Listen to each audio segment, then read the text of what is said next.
Nasandawo nje. Amandla.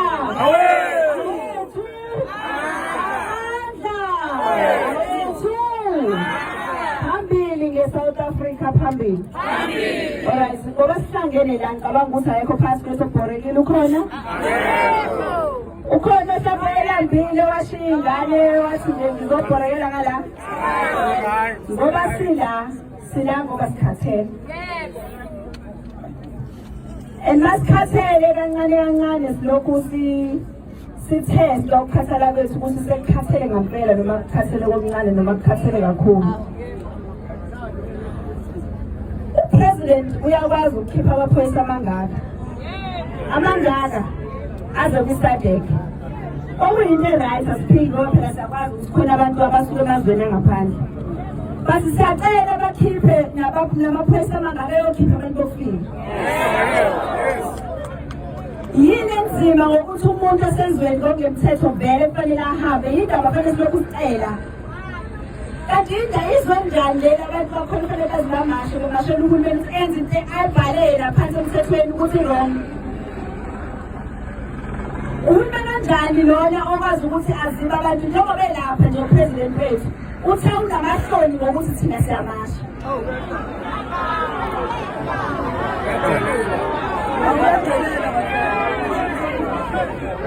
Akanawo amahloni ngokuthi khona ingane zabulawa ukudla kwasema-tuckshop amaSomali.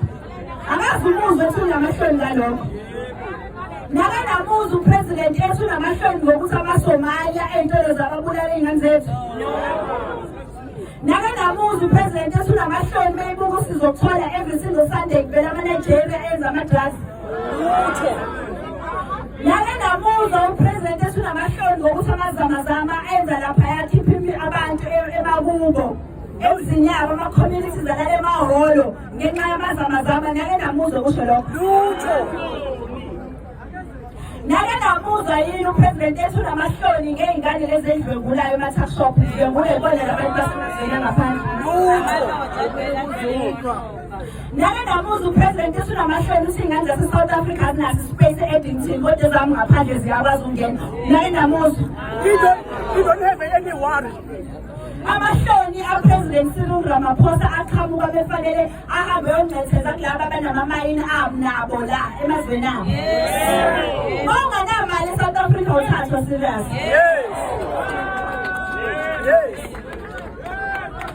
Umuntu omnyama eSouth Africa uthathwa serious. AmaPakistani asuke ePakistani ngisho wonke umuntu usuwasilwela thina wasilwela. IPakistan yini yasenzelayo iPakistan ukuze kube benayo yonke indlela. Nothing. Yini esake senzele iPakistan ukuthi amaphoyisa njalo ehlale ehamba namaPakistani wagadini. iPakistan Association of-South Africa bebizwa kanjalo. Hlezi behamba namaphoyisa nebhena yamaphoyisa. Ngobani? Captured, sleeping in the same bed.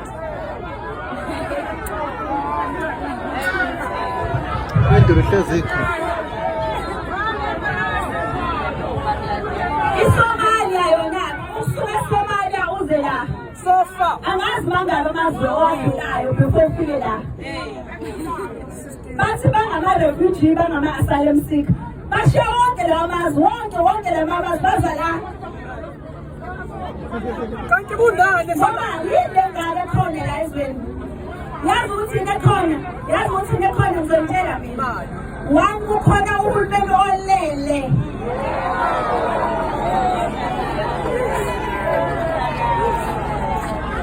Uhulumeni odayisa abantu bakhe. Uhulumeni onabantu abathi basikhiphe ehlupheni kwababhulu basifake ehlupheni kwabantu bangaphandle. Abantu ababona ukuthi ngoba nakho babekhona during i-liberation struggle mhlawumbe thina siyabakweleta ukuthi badayise ngezwe lethu sikhona.